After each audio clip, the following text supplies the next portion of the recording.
We all want to get good at things fast, Oh, right? good. Yeah. Especially something like language. I mean, imagine just feeling confident, speaking English, getting the nuances, really connecting. So that's exactly what we're doing in this deep dive, finding practical ways to boost your English quickly and confidently. And we've got a great source for this. It's a guide called 10 Powerful Tips to Improve Your English Quickly. But it's not just a list. It follows 4 friends from India: Arjun, Priya, Ramesh, and Aditi. And they tackled a lot of the same challenges, that many learners face. Yeah, and this deep dive, it's kind of a shortcut, isn't it? We're pulling out the really impactful stuff, the insights that often get missed when you're just trying to get fluent. The guide does a really good job of breaking it down into, well, clear, doable steps. Makes it seem less daunting. Okay, let's get into it then. We're going to unpack the tips these friends used and hopefully find some surprising things about language learning along the way, and definitely some practical takeaways for you.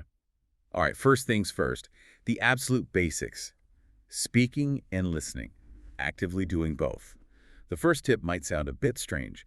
Practice speaking every day, even if you're alone. So Arjun, one of the friends, he didn't have anyone to practice with regularly. So guess what he did? He literally started talking to himself in English, standing in front of a mirror saying things like, "Okay, I'm brushing my teeth now," or describing his walk to the market. It sounds simple, maybe even a bit silly to some, but it's incredibly powerful. It's like exercise, right? For your mouth and your brain. You're building muscle memory for the sounds, the articulation, and crucially, you're forcing yourself to form thoughts in English, not just translate them. Bypassing the translation step. That makes sense. Exactly. It's low-stakes practice. You can repeat movie lines, record yourself, or just narrate your routine like Arjun did. Even just 5 or 10 minutes a day, it really helps. Okay, so speaking is key, even solo. What about the other side of the coin? Listening. That brings us to tip number 2. Listen to English every day. Priya, another friend, she loved music, so she started listening to English songs, but with the subtitles on.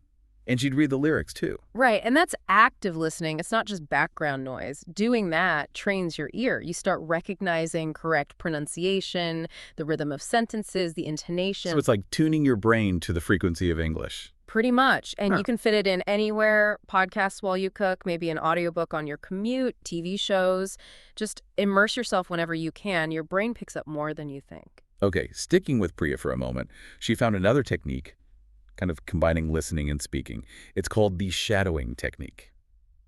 Sounds interesting. What is that exactly? Shadowing is, well, it's fascinating. It's basically active mimicry, like being an echo. You listen to someone speaking English, maybe a short clip from a movie or a podcast, and you repeat what they say immediately after them, word for word. But Priya found the key wasn't just the words. It was copying the tone, the rhythm, even the emotion. So you're trying to sound exactly like the speaker. That's the goal. It hits speaking, listening, and pronunciation all at once. Start with short videos, maybe just 15, 30 seconds, and really focus on imitating everything. It can feel weird at first, but it works.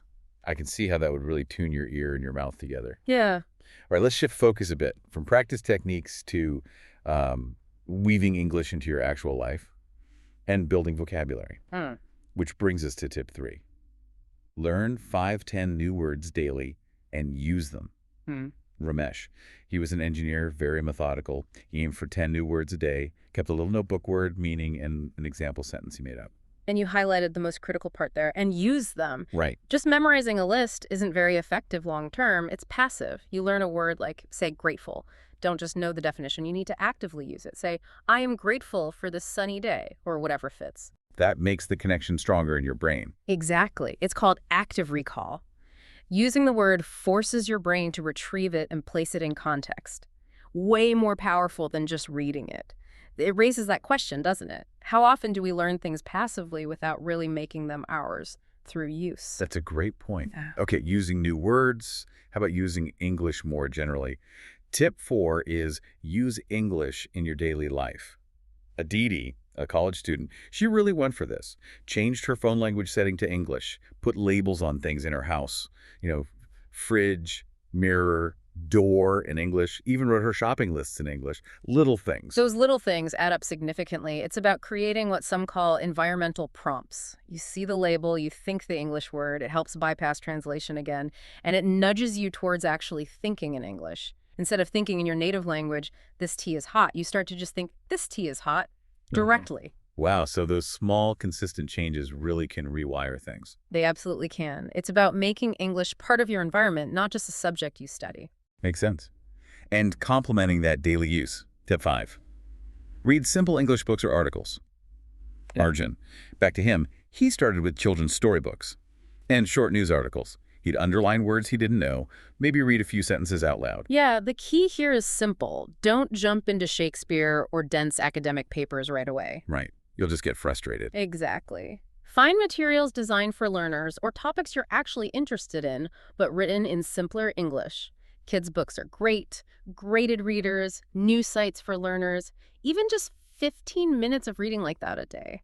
It massively boosts your vocabulary, your grammar understanding, your confidence. You see how sentences are built. Okay, finding that sweet spot, challenging but not overwhelming, and making it enjoyable. Let's move on to refining things and connecting with people. Tip 7 is crucial. Practice with fluent or native speakers. Ramesh, the engineer again, he didn't just learn words, he joined a WhatsApp group for English practice. Used apps like Tandem, too, to connect with people who spoke English better than him. This is so important. You need output practice. You need to actually use the language interactively.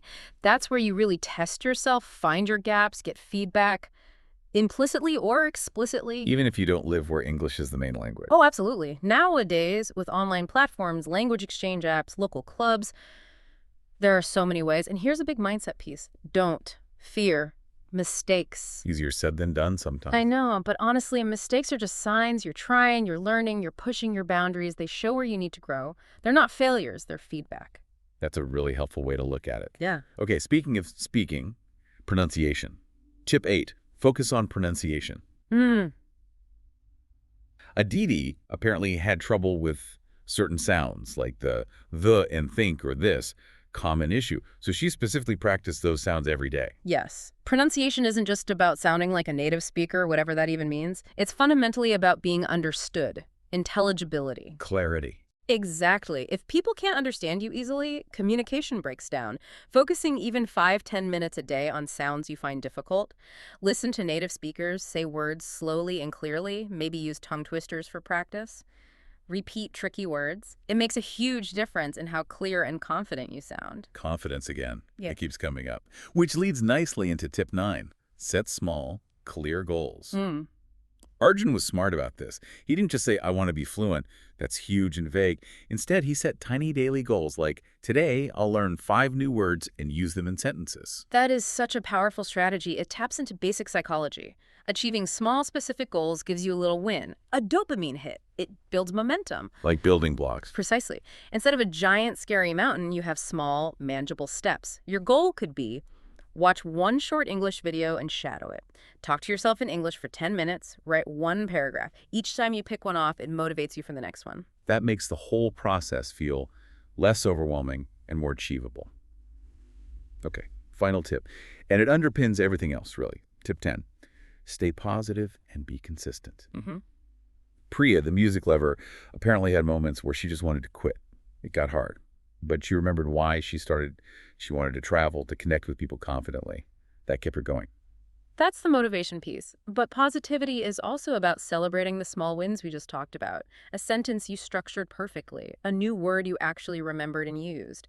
Understanding a whole movie scene. Acknowledge that. Language learning isn't linear. There will be plateaus. Be patient with yourself. But the consistency, that's the magic ingredient. Showing up every day, even for a short time. That daily practice combined with patience is absolutely key. Consistency beats trying to be perfect once in a while. Every time. So wrapping this all up, what's the big picture for you listening right now? It seems you don't actually need fancy, expensive classes or, to move to an English-speaking country. What you really need sounds much simpler. Maybe a notebook, a bit of time each day, and the right attitude. A positive, stick-with-it attitude. It's really about the power of those small, consistent actions. It's amazing how they compound. These simple habits, speaking daily, listening actively, using new words, reading a bit, setting small goals, staying positive, they genuinely transform the English skills of Arjun, Priya, Ramesh, and Aditi, and they really can do the same for you. So we've covered a lot today. Mindset shifts, practical techniques, the importance of just doing something consistently. Thinking about all these ideas, here's something to consider. What one practical English learning tip, just one, will you commit to starting today?